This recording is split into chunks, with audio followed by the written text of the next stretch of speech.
Il est bon, il est doux, il est agréable aux frères demeurer ensemble. C'est notre premier culte dominical après Covid. Nous sommes aujourd'hui dimanche 8 novembre 2020. Et comme les autorités ont ordonné, nous ne pouvons accueillir que 30 personnes par culte. Voilà pourquoi Dieu m'a mis à cœur de parler sur l'importance de la communion fraternelle. L'importance de la communion fraternelle. La Bible dit, là où 2 ou 3 s'assemblent à mon nom, Dieu est au milieu d'eux. Donc, même si les autorités ont mis là-bas à 30, c'est largement suffisant pour qu'il y ait communion fraternelle. Ça, c'est d'après la Bible et d'après ma compréhension. C'est largement suffisant parce que la plus petite communion fraternelle se résume à 2 personnes. Alors, quand on est déjà 30, on peut rendre gloire à Dieu. Nous ne voulons pas nous baser sur les effectifs débordants pour se dire que nous avons une grande église ou non. Si vous pouvez vous organiser en cellules de 30, on rend gloire à Dieu.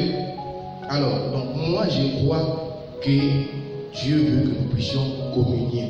Voilà pourquoi il m'a mis à cœur de parler sur l'importance de la communion fraternelle. Et nous avons pour texte de base le livre de Psaume, Psaume chapitre 33, du 1er verset jusqu'au 3e verset. La Bible dit, cantique des degrés de David. Voici, oh, qu'il est agréable, qu'il est doux pour des frères de demeurer ensemble. Il est agréable, il est doux pour les frères de demeurer ensemble. En étant à 2, en étant à 3, en étant à 4, ensemble autour de la parole de Dieu, pour rendre gloire à notre Père. La Bible dit que cela est agréable, que cela est doux. Et la Bible continue et dit, c'est comme l'huile précieuse qui, répandue sur la tête, descend sur la barbe d'Aaron, qui descend sur le bord de ses vêtements. C'est comme la rosée de l'Hermon qui descend sur les montagnes de Sion, car c'est là que l'Éternel envoie la bénédiction, la vie pour l'éternité. Donc nous voyons ici l'importance de la communion fraternelle. L'importance de la communion fraternelle. Parce que dès le livre de Genèse, Dieu a déjà marqué l'importance de la communion fraternelle. Il a dit, il n'est pas bon que l'homme soit seul. Donc l'homme est un être sociétaire. Alors Dieu nous appelle à être en communauté, en communion avec les autres, surtout pour lui rendre gloire. Il a dit, si 2 d'entre vous sont d'accord pour demander quoi que ce soit, mon Père qui est dans les cieux ne leur accordera cela. Donc la communion fraternelle est importante. Alors la Bible dit qu'il est bon, la Bible dit qu'il est agréable, qu'il est doux pour des frères de demeurer ensemble. Alors la Bible compare la communion fraternelle à 2 choses. Dans les livres des psaumes, nous voyons que la Bible compare la communion fraternelle à 2 choses. La première chose, la Bible compare la communion fraternelle à l'huile. Parce qu'au verset 2, la Bible dit, c'est comme l'huile. Il dit, voici, oh, qu'il est agréable, qu'il est doux pour des frères de demeurer ensemble.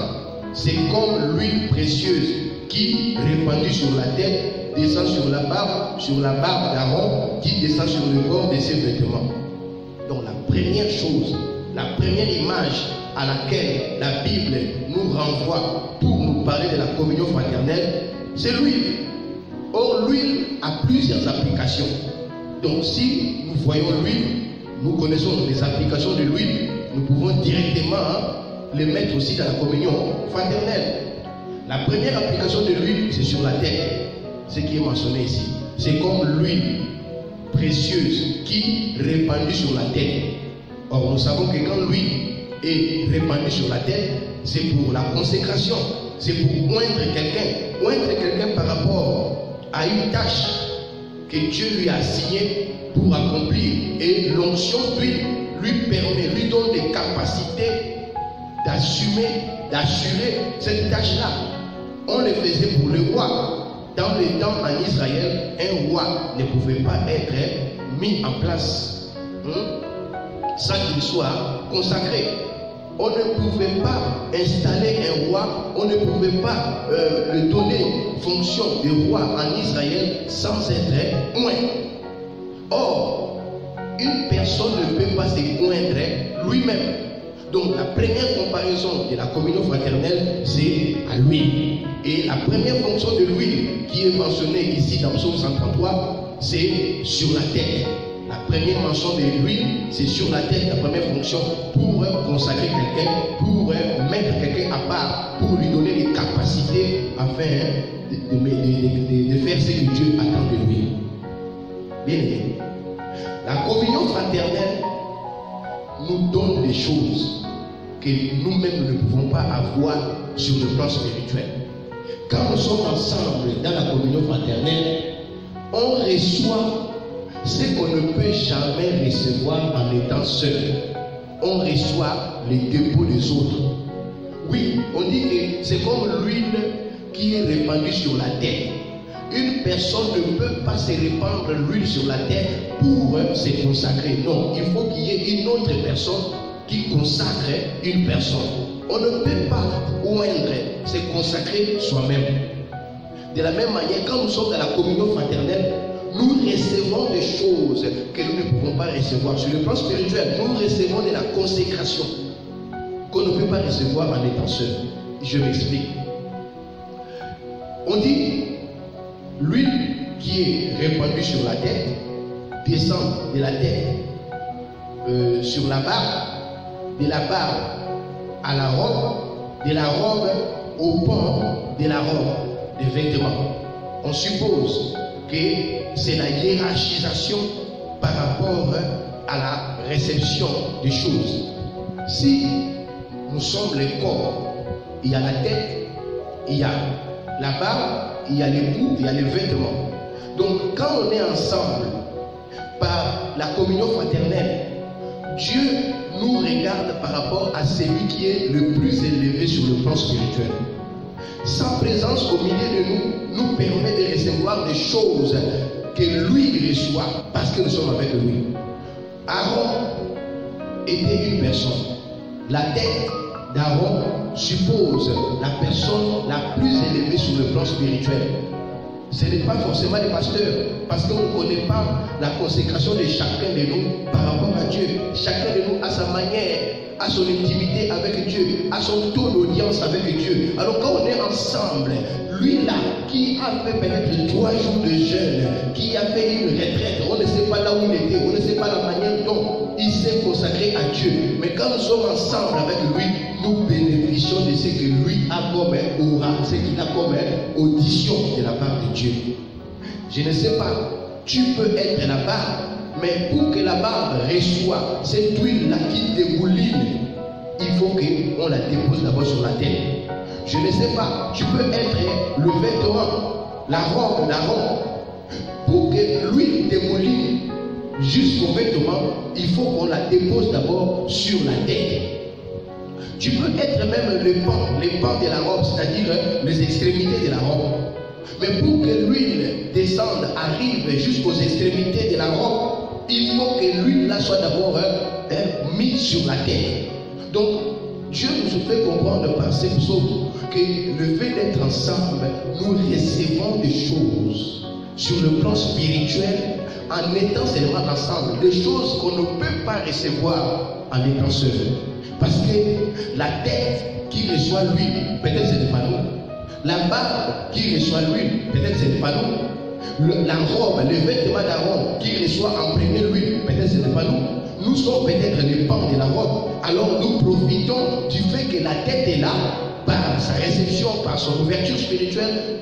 Il reçoit l'huile et l'huile la dégouline, l'huile la descend jusqu'à nous. Donc la première importance de la communion fraternelle est que par la communion fraternelle, nous recevons des choses de la part de Dieu que nous ne pouvons pas recevoir en étant seuls. C'est pourquoi les apôtres dans l'église primitive, la Bible dit qu'ils persévéraient dans les enseignements des apôtres, ils persévéraient dans la communion fraternelle, ils persévéraient dans la fraction de pain, il persévérait dans la prière. Voici les 4 persévérances de l'église primitive. Parce que les apôtres étaient la tête. En étant ensemble avec les autres, ils recevaient des choses de la part de Dieu. Et ces choses-là aussi descendaient sur l'assemblée. Bien aimé, ne négligez pas la communion fraternelle. On reçoit des choses qu'on ne peut pas recevoir de nous-mêmes. C'est-à-dire les dépôts des autres nous sont profitables. Quand on est dans la communion fraternelle, nous donnons aussi des choses qu'on ne peut jamais donner en étant seul. Oui, si toi tu es la tête, si toi tu es Aaron, si toi tu es la tête, alors ta présence bénit la présence des autres, sans même que tu puisses te toucher, sans même que tu puisses faire quoi que ce soit. Le fait que nous sommes ensemble, ta présence bénit la présence des autres. Donc par la communion fraternelle, nous donnons aux autres des choses qu'on ne peut pas faire, qu'on ne peut pas donner quand on est seul. Alors soyons avec les autres pour profiter de ce qu'ils sont comme accès à Dieu. Soyons avec les autres pour permettre aux autres de recevoir des choses par rapport à notre accès à nous, au Père. Bien aimé, je prends l'exemple terre à terre. Un élève, même s'il suit les cours en ligne, il ne peut pas comprendre les choses comme s'il est en face d'un professeur. Parce que les professeurs vont lui donner non seulement ce qu'il connaît par rapport au livre, mais le professeur va lui donner aussi son expérience, sa propre expérience. Parce que nous devons comprendre qu'en étant avec les autres, nous sommes bénéficiaires. Et même quand on donne aux autres, nous sommes aussi bénéficiaires. Parce que quand on apprend aux autres, on s'apprend à soi-même. La meilleure manière d'apprendre, c'est d'apprendre. La meilleure manière de recevoir, c'est de donner. Voilà la première importance de la communion fraternelle. Quand nous sommes ensemble, nous recevons des autres, des choses qu'on ne peut pas recevoir en étant seuls. Voilà pourquoi la Bible veut que nous puissions demeurer ensemble. Mais l'huile n'est pas seulement déposée sur la tête, l'huile est aussi déposée à la main. Dans la bénédiction, l'huile aussi déposée dans la main. Cela est l'image de la provision abondante. La provision abondante. L'huile sur la tête, c'est l'image de la consécration, l'image de l'onction. Mais l'huile sur les mains, c'est l'image de l'abondance. En Israël, dans l'Orient ancien, l'huile était parmi les aliments de base. Parmi les aliments de base. Si vous prenez l'exemple de la veuve de Sarepta, quand Dieu a envoyé Élie pendant la sécheresse, il a envoyé vers la veuve de Sarepta parce que Dieu a dit à Élie, j'ai ordonné à une veuve de te nourrir. Mais la veuve là n'avait quoi? Elle n'avait que un peu de farine et un peu d'huile. La sécheresse était là. Quand Élie est venu auprès de la veuve, Élie a demandé à la veuve de lui donner à boire. Elle lui a donné à boire. C'était presque la dernière goutte d'eau qu'elle avait. Élie a demandé qu'est-ce que tu as. La veuve lui a dit, je n'ai qu'un peu de farine et un peu d'huile entre les mains. Et si je fais un gâteau, moi et mon fils nous mangeons et demain nous mourrons. Donc si la veuve là était restée seule, l'huile qu'elle avait ne pouvait pas la bénir, ne pouvait pas la garder pendant toute la sécheresse. Voilà pourquoi Dieu a envoyé Élie vers la veuve. Non pas pour que la veuve nourrisse Élie, mais pour que Élie aussi nourrisse la veuve. Parce qu'en étant ensemble dans la communion fraternelle, nous recevons aussi l'abondance, la provision abondante. Élie a dit à la veuve, fais-moi d'abord des gâteaux là, pour moi, je vais les manger, ensuite vous mangerez. Mais la veuve dit, mais il y a un peu, oui. Élie dit, fais-les d'abord pour moi. Fais d'abord les gâteaux là, pour moi. Et la veuve est allée, elle a fait les gâteaux, elle a donné à Élie, Élie a mangé. Alors, Élie a déclaré, il a déclaré, cette parole a dit, l'huile ne tarira plus, la farine ne tarira plus, jusqu'à la fin de la sécheresse. Donc, elle a provoqué l'abondance par rapport à la communion fraternelle. Élie a amené la grâce. La veuve avait l'huile. Si la veuve était seule, l'huile là, la farine là n'allait pas la garder pendant toute la sécheresse. Dieu aimant la veuve, Dieu aimant Élie, a voulu qu'ils soient ensemble pour que par la prière d'Élie, l'huile et la farine qui étaient chez la veuve se multiplient. Par la présence de la farine et de l'huile de la veuve, que Élie aussi se nourrit. La communion fraternelle nous permet, en deuxième lieu, par rapport à l'huile toujours, d'être bénis. Bien aimés, quand nous sommes ensemble et que nous proclamons les bénédictions les uns sur les autres, bien aimés, cela bouge le ciel. Cela bouge le ciel. Tu ne peux pas te bénir toi-même de la même manière que si tu reçois une bénédiction venant d'une autre personne par la foi en étant ensemble dans la communion fraternelle. La communion fraternelle est source de provisions abondantes par rapport à l'huile entre les mains. Un autre exemple, toujours par rapport à l'abondance, la femme d'un prophète, d'un fils de prophète, le mari était mort, le mari était pillé, il était juste. Mais il a laissé des dettes et les créanciers étaient venus pour récupérer les enfants, pour les amener à cause des dettes. Et la veuve là a appelé Élisée cette fois-ci. C'était plus Élie, cette fois c'était Élisée, pour lui expliquer la situation. Mais Élisée a posé la question à la veuve: qu'as-tu à la maison? La veuve a répondu: je n'ai qu'un peu d'huile, un peu d'huile. Et la veuve, Élie a dit à la veuve: va, demande des vases, la communion fraternelle, demande des vases autour de toi et tu vas mettre de l'huile là dans des vases. Tu vendras et tu paieras les créanciers. Le reste d'argent, tu vas vivre avec toi et tes enfants. Tu vas vivre toi et tes enfants. L'abondance. Donc le test qui est là, c'était la manière dont la femme là vivait avec son voisinage. Ce qui a permis que le nombre de vases vides que la femme là avait correspondait à son degré de communion fraternelle avec son voisinage. La provision abondance. Et quand elle a commencé, elle n'avait qu'une bouteille d'huile. Quand elle a commencé à transvaser cela dans des vases qu'elle a demandé, l'huile ne tarissait pas. L'huile ne tarissait pas. Plus il y avait des vases, plus il y avait des vases, plus il y avait l'huile à partager.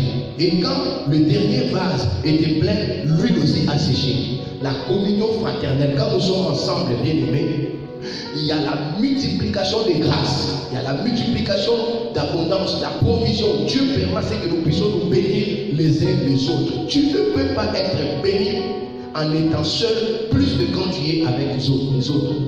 Jésus l'a dit: si deux d'entre vous sont d'accord pour demander quoi que ce soit à mon Père qui est dans les cieux, il leur accordera cela. Pourquoi deux?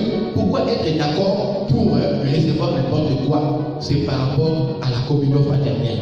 L'huile n'est pas seulement déposée sur la tête, l'huile n'est pas seulement déposée sur les mains, l'huile est aussi déposée sur la blessure, symbole de guérison. L'huile est aussi déposée sur la blessure. Bon, les deux passages par rapport à la veuve de Sarepta et par rapport à la femme, la veuve qui était la femme du fils du prophète, c'est dans 1 Roi chapitre 17, 1 Roi chapitre 17 au verset 9 jusqu'au verset 16 et 2 Rois chapitre 4 du premier verset au 7e verset. Nous allons le lire. L'huile est aussi déposée sur la blessure, sur une plaie, symbole de guérison. Symbole de guérison. Bien aimé, la Bible dit que vous imposerez les mains aux malades et les malades seront guéris. Oui, en étant dans la communion fraternelle, c'est là où nous pouvons manifester les dons de guérison. La Bible dit: si quelqu'un parmi vous est malade, qu'on appelle les anciens de l'église, et les anciens de l'église vont prier pour lui en menant d'huile. S'il a commis quelques péchés, cela lui sera pardonné. La prière fervente du juste a une grande efficace. Bien aimé, Dieu nous fait comprendre que quand nous sommes dans la communion fraternelle, il y a aussi les dépôts de guérison. Dieu permet à ce que nous puissions nous guérir les uns les autres. La Bible dit: confessez vos péchés les uns les autres, priez les uns pour les autres, afin que vous soyez guéris. Bien aimé, la communion fraternelle est source de guérison spirituelle. La communion fraternelle est source de consécration spirituelle, source de dons, d'élévation spirituelle. La communion fraternelle est source de provisions abondantes. La communion fraternelle est source de guérison spirituelle. Bien aimé, imposer les malades, imposer les mains sur les malades. On ne peut pas imposer les mains sur un malade si on n'est pas ensemble. C'est dans la communion fraternelle qu'on impose les mains. Bien aimé, ne négligeons pas. Tu peux être comment? Jésus même, on lui a donné ces passages où le médecin ne peut pas se guérir lui-même. Quand tu es malade toi-même, bien aimé, quelle que soit la foi que tu as, tu ne peux pas t'imposer les mains à toi-même. Tu ne peux pas t'imposer les mains à toi-même. La guérison n'est pas seulement physique, la guérison aussi par rapport au moral, par rapport à l'âme. La guérison de l'âme. Il y a des gens qui sont abattus, mais il suffit seulement qu'ils se confient aux autres. Ils sont libérés, ils sont guéris. Bien aimé, la communion fraternelle est source de guérison spirituelle dans tous les domaines. Dans tous les domaines, vous imposerez les noms malades et ils seront guéris. Donc il faut être ensemble pour que nous puissions imposer les mains aux malades. Là, l'huile n'est pas seulement déposée sur la tête. L'huile n'est pas seulement déposée entre les mains. L'huile n'est pas seulement déposée sur la blessure, sur la plaie. L'huile est également mise dans une lampe. Dans une lampe, ça c'est le symbole d'éclairage, de lumière. Oui, l'huile est aussi déposée dans la lampe. Dans le livre de Psaume, chapitre 119, la Bible dit que ta parole est une lampe à mes pieds, une lumière sur mon chantier. Bien aimé, quand nous sommes ensemble dans la communion fraternelle, Dieu nous éclaire. Dieu illumine notre esprit au travers de nos frères, au travers de nos sœurs, par la prédication, par les dons spirituels, par tout ce que Dieu fait, par les enseignements. Les apôtres persévéraient dans l'enseignement, dans les enseignements des apôtres. L'église primitive persévérait dans les enseignements des apôtres. C'était pour illuminer, c'était pour éclairer, c'était pour donner les orientations, c'était pour donner les chemins à suivre. Bien aimé, tu ne peux pas. D'ailleurs, Salomon l'a dit dans le livre de Proverbes, chapitre 3, au verset 7. Ne sois pas sage à tes propres yeux. Ne sois pas sage à tes propres yeux. Crains l'Éternel et détourne-toi du mal. Bien aimé, tu ne peux pas être sage à tes propres yeux parce que personne ne détient le monopole de la connaissance, de la vérité. Personne ne détient le monopole de la vérité. On a toujours besoin qu'on nous enseigne de la part de Dieu, qu'on nous parle de la part de Dieu, qu'on nous éclaire de la part de Dieu. Beaucoup d'hommes de Dieu, ils ont du mal à écouter les autres hommes de Dieu. Ils se disent à eux-mêmes, qu'est-ce que celui-là peut m'enseigner? Qu'est-ce que celui-là peut me dire? Mais nous oublions que ce ne sont pas les hommes qui nous parlent. Si Dieu veut te parler, il passera par un homme, il passera par une femme. Ne regarde pas les canaux, mais regarde Dieu qui est la source de toutes les sources.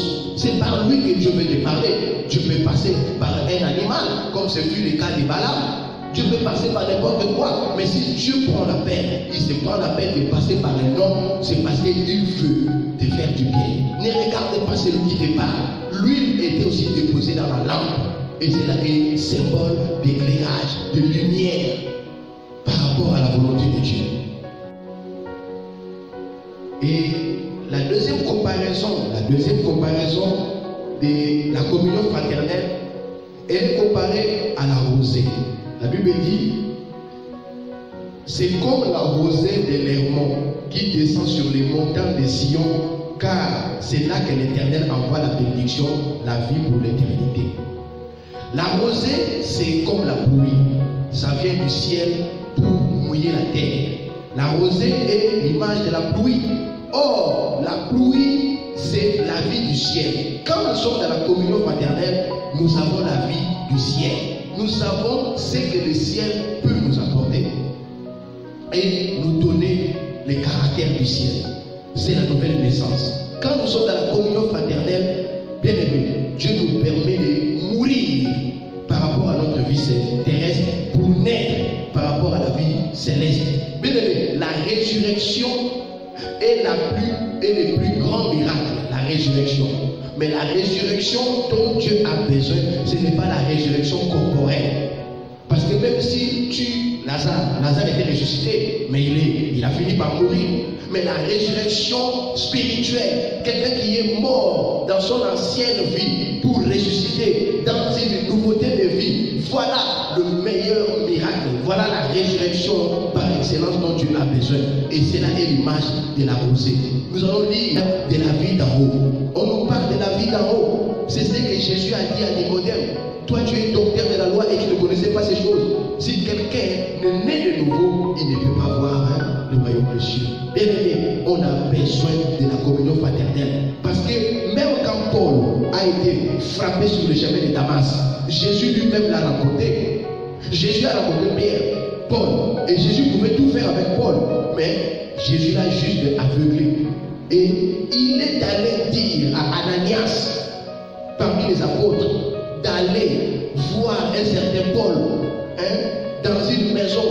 Dieu lui a donné toutes les indications possibles afin que Ananias lui apporte la vie d'en haut. Ananias est allé voir Paul et il lui a dit, mon frère, Dieu, voilà ce que Dieu m'a dit pour toi. Ananias était un homme comme Paul. Et en étant avec Paul, c'était la communion fraternelle pour permettre à Paul d'adhérer le corps du Christ, d'avoir la vie d'en haut. Paul il avait la connaissance, il avait tout ce qu'il fallait, mais Paul ne pouvait rien faire sans la présence de notre frère auprès de lui pour lui apporter la vie éternelle par rapport à la prédication. Il y a beaucoup d'exemples. L'exemple de Corneille. Corneille a maintenu une réputation de gloire pendant des années, qu'il était un homme pieux, un homme qui craignait Dieu. Corneille faisait beaucoup d'aumônes, il aidait les pauvres, il faisait le bien autour de lui.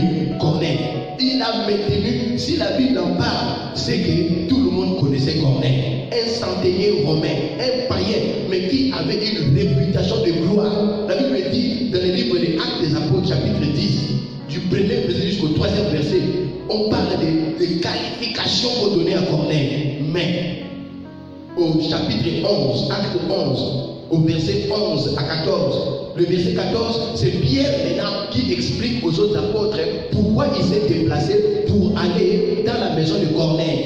Parce que l'ange qui est apparu à Corneille a dit à Corneille, envoie à Joppé des hommes pour aller appeler un certain Pierre, surnommé Simon, qui est dans la maison de quelqu'un. Dis-lui de venir, parce que c'est Pierre qui te dira des paroles par lesquelles tu seras sauvé. Pierre qui te dira des paroles par lesquelles tu seras sauvé. Donc, Corneille jusque-là n'était pas sauvé.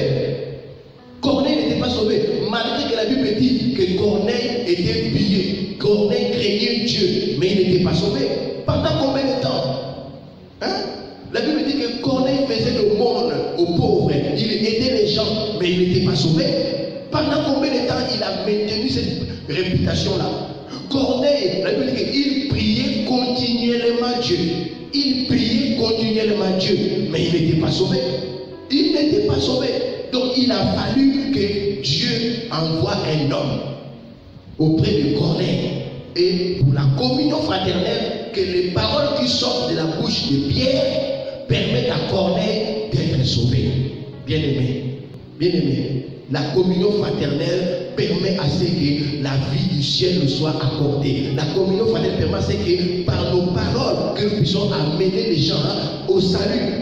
Parce que la seule méthode que Dieu a mis en place pour apporter le salut, c'est la prédication. La prédication, la folie de la prédication. Cela est dit dans 1 Corinthiens, chapitre 1, au verset 21. On le dit, il a plu à Dieu de sauver les hommes par la prédication. Alors, la prédication, nous devons être ensemble. Dans la communion de l'Esprit, en étant ensemble, nous recevons des choses que nous ne pouvons jamais recevoir en étant seuls.